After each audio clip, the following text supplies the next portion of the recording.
Good morning, everyone. It is currently Monday, January 16th, 2023, and 6:34 in my locale. It is about 56 degrees. So last night it got down to about 51. I slept two blankets on the bed. I did not run the furnace. I don't like to run the furnace overnight because it can use too much propane. So I would much rather get up in the morning and turn the furnace on, warm the place up, and then just keep it going from there. But I don't run it when I'm not here either. Okay. So, yeah, it was a little cool this morning. We'll admit that. The big guy, he slept pretty much in my armpit all night. I mean, two blankets on top, armpit. He was like, yeah. He took the other pillow. He was fine. He is currently sleeping under two blankets right now, right here. Now, as for me, I went to bed at about 7:45. I took a little bit of melatonin, just a little bit, just to take the edge off. And I got my normal get up twice at night and answer the call of nature. And we got up at 4:30, and I felt like I had rested. So I kind of look like a raccoon, but not quite. So I'm doing better. I actually got some restful sleep. So thank you for everyone who was thinking about that. Okay. My next step was coffee, of course, and hit the furnace. And of course, because I wanted to heat the place up a little bit, get it warm. Did the furnace come on? No. Heard the relays click off. Heard the gas do it, and then it did the cycling 3 times thing. And I went, oh, jeez. So I threw on my flip-flops and went outside and opened the propane bay, made sure that the valve was on. First thing I know to check from my good friends in the HVAC industry is things get clogged. Close the valve, open the valve again. Okay, next step. Now, mind you, this is over 5 o'clock in the morning. I am just trying to have my first cup of coffee. Still doesn't work. Reset the thermostat. Okay, that's easy. Hear the relay. I can hear the relay go. Turn on the heat. Turn it up to like 80. It finally fires up. I'm like, great. Turned it back down to 70. Then turned it down to 65. And so now it's currently set at 65. And so it's about 55 outside. So what I'm going to do is just keep the heat running a little bit. Use up a little propane. Make sure I'm okay. Make sure he's okay. And then, like I said, when I leave today, it's going up to like 65. So I don't have anything to worry about. I will just flip on the air conditioner and leave it where it is normally set. And this place is holding its heat pretty well. I do need to get some vent pillows. I do need them. Because there's one over the bed. And then there's one in the bathroom. And then there's one in the bay behind me. It would be nice to have, not need to have these things. My problem is that all of my vents have a crank. So I don't know if these pillows, because I've never even seen one before, have a hole inside of them to accommodate that crank. If they don't, I can make one real easy. That's called a knife, right? But I was able to take one of my pillows, actually my meditation pillow, and I was able to put it above the bed and just keep us a little warmer.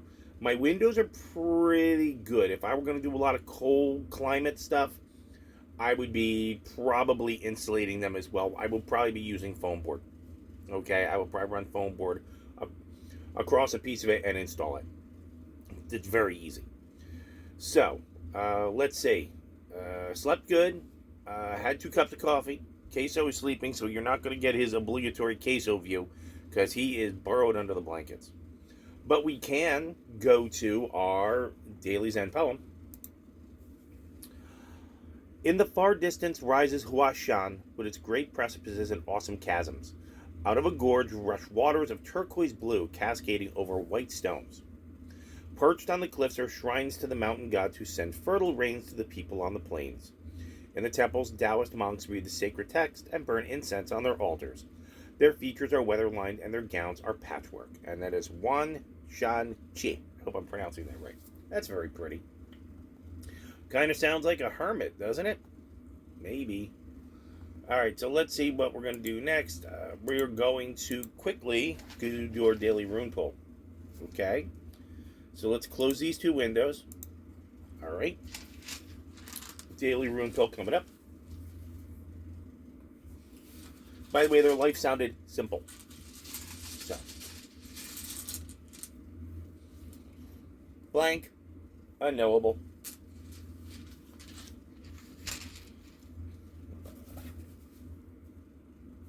We've already read this one, but we'll go back and do it again. Okay. Blank at the end, blank at the beginning. It's the rune of total trust and should be taken as exciting evidence of your most immediate contact with your own true destiny, which time and again rises like the phoenix from the ashes we call fate. I don't believe in fate. I believe in destiny.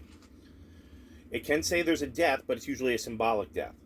It may be related to any part of your life you're living. Relinquishing control is the ultimate challenge for the spiritual warrior. There is motion in your life, and that blankness is held undiluted potential. It is both pregnant and empty. It comprehends the totality of being and all that is to be actualized. If there are matters hidden by the gods, then you only remember what beckons is the creative power of the unknown. When you pull this rune, you pull up your deepest fears. Will I fail? Will I be abandoned? Will it all be taken away? But yet your highest good and your truest possibilities of all your fertile dreams are held within that blankness. It represents the path of karma, the sum total of your actions and of their consequences, but also remember that the very debts of old karma shift and evolve as you shift and evolve, because nothing is predestined. And this can lead to a new beginning. When you draw this rune, take heart to know that the work of self-change is progressing in your life. That was hopeful. I needed that message. I hope you needed that message too. Simple living. Okay, in nature. That's what the poem said. This says, your situation is evolving. All the good stuff is there, all the bad stuff is there, and you have to figure out what you're going to do. It holds your highest potential and some of your greatest fears. And I would say, if I were going to interpret both of these together, I would say, yeah, simple living does have some challenge, like your furnace doesn't turn on at 5 o'clock in the morning. But at the same time, no, don't say but. And at the same time, there's nobody around me to tell me what to do. Yeah, the National Park Service could come by and tap on my door, but they're not going to do that. There's nobody telling me, you have to wear this, you have to get this, you have to poison yourself for this, not there. That almost drove me bat crazy and gave me, I can't say it's gone, I'm going to say that I'm managing it. It gave me a raging case of PTSD. So what the cardiologist said, you look like a man who has PTSD. I work with soldiers, that's what it looks like. It looks like your environment is killing you. Not anymore. And although we were talking yesterday about that one person that I absolutely adore, I also know that she was a component of that environment that was causing me to break down physically, mentally, emotionally. Because there are two kinds of people, guys. People who want to be left alone, and people who can't leave the hell enough alone. And they're the ones that really need to have their dental plan expanded and activated. Leave me alone. I may not know what I'm doing sometimes. Sometimes I've got to go and get some research, get some information, because I can teach myself and learn. And I know when I'm out of my depth and I need to find somebody smarter than me on a particular subject and ask for their intelligence to teach me. I don't want them to fix it for me. I want them to teach me so I can fix it for myself. That's important. So today, what I hope is, I'm sorry, no obligatory case overview. He is, well, maybe he's here. Wait a second. You made a liar out of me. Oh no, now he's on the belly. Hang on. This is what happens when you love small animals. Would you like to show everybody and say good morning? Come here.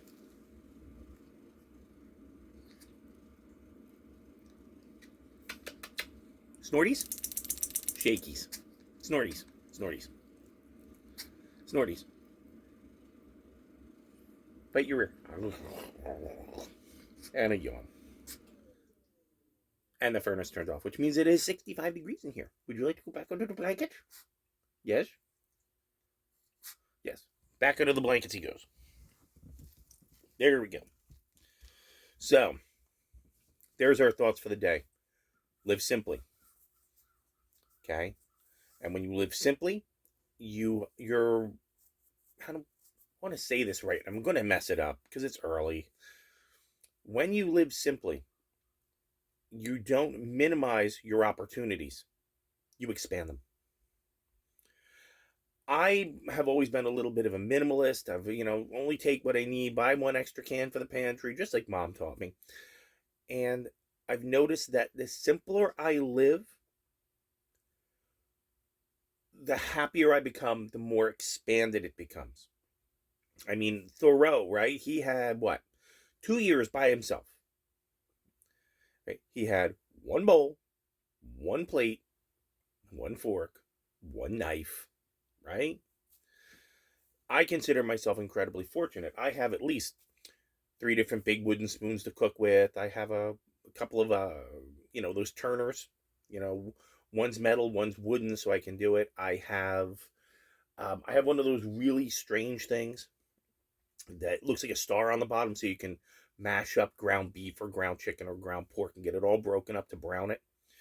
And at the same time, I have like 3 plates, one ceramic plate, 2 plastic plates. Okay, and most of the time, I eat out of a large bowl, like a Buddha bowl. 99% of the time. I have at least 4 forks, 4 knives, 4 spoons. They're plastic because they're disposable type of, not disposable. They're built for outside stuff. And most of the time, I use a UGO camping set. It has a fork, it has a knife on the other side, it has a spoon. When it's time to eat, that's my go-to. I just grab it, and that's where I get started. Now, some people might think that's barbaric or horrible or this, and I look at it differently. I look at it from the situation of my dishes are like tiny. Biggest dish I wash is the Instant Pot insert. Wow, right? A couple of food containers to preserve that food, queso's bowl or queso's dish, and his spoon.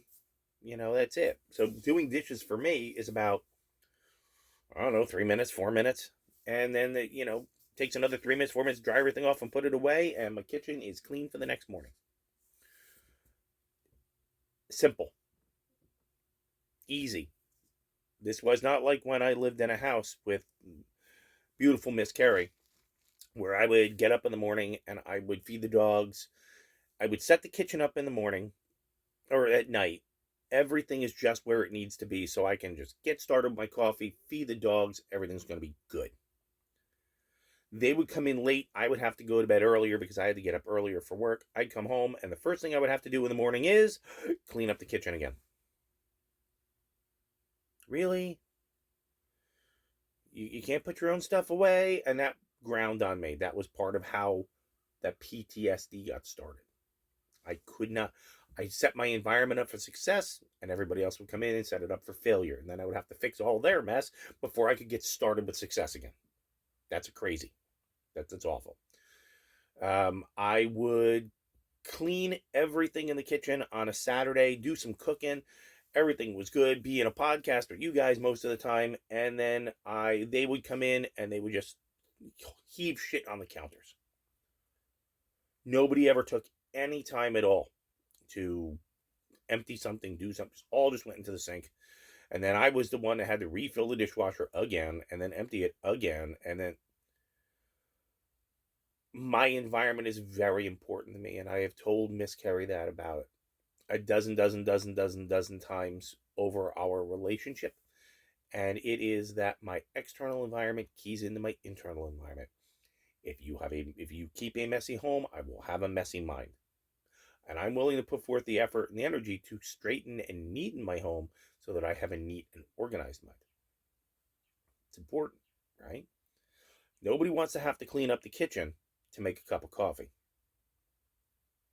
And when other people are making the mess, it gets worse. So that's one of the special things about simple living I'm going to reflect to you because I've been talking way too long. And that is this. Simple living makes your life easier.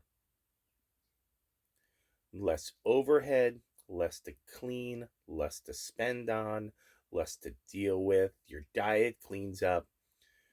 Not going to say you're not going to have trouble sometimes. Look at me. Friday night and the Saturday, I didn't really sleep. Saturday and the Sunday, I tried my best to catch up. It took me Sunday and the Monday to get myself all back together. It's not always going to be easy. Sometimes your furnace is not going to turn on in 52-degree weather. However, if you realize that you're smart enough to manage it, you got your intelligence, you do the good work to take care of it, and you manage it appropriately, even when these little things happen, you don't throw things around. Because this used to happen in my house all the time. When I was young and I had my second house, second house, things would break, I'd get upset. By the time I had my fourth, I was just like, things break, like, all right, let's go diagnose it. The first thing I would do is freshen my coffee cup, put on my reading glasses, and head downstairs and go, all right, let's take a look and see what this problem is now. Age does have something to do with it. But I want you guys to have a simplified day. I want you to have a good day. I want you to have a day where it is pleasant. Hopefully it is lovely in your locale. For me, it's supposed to go up to like 61 or something, 62. What that means to me is I'll be on the bay side today because I go to work at 9:30. It just means I'm going to wear 2 t-shirts and probably, a zippy, a Colorado zippy, and I'll be fine. I may change my hat. I may wear this one instead of wearing the other one because if it's too windy, it's just a pain in the butt. But it's going to be fun. I hear the osprey screaming, so I know that everybody's starting to wake up. So I'm going to let you get back to your coffee, tea, or your beverage of choice in the morning, and I'm going to say, simplify, simplify, simplify. Henry David Thoreau. Simplify, simplify, simplify. Make your prayers short, meaningful, and sweet. Make your meals simple and as well balanced as you can. Understand that when you open the door, you are not in control. There are 3 things outside that door right now: humans, zombies, and walking garbage. I have absolutely no control over this. My job is to make sure that I simply and effectively get through that maze. I can, and you can, especially if you're traveling or going anywhere today. And please, if you go somewhere today, if you can possibly do it, take somebody with you. Have somebody covering your back, because the number of humans are decreasing and the number of zombies and walking garbage are increasing. And I don't want anything to happen to any of you when you are simply just trying to buy oats. Have a great day. I'm going to have a good day. When the boat's not running, I'm studying for my boating cert. So I always have something to do. And, well, I get free coffee. So there you have it. Have a great day, guys.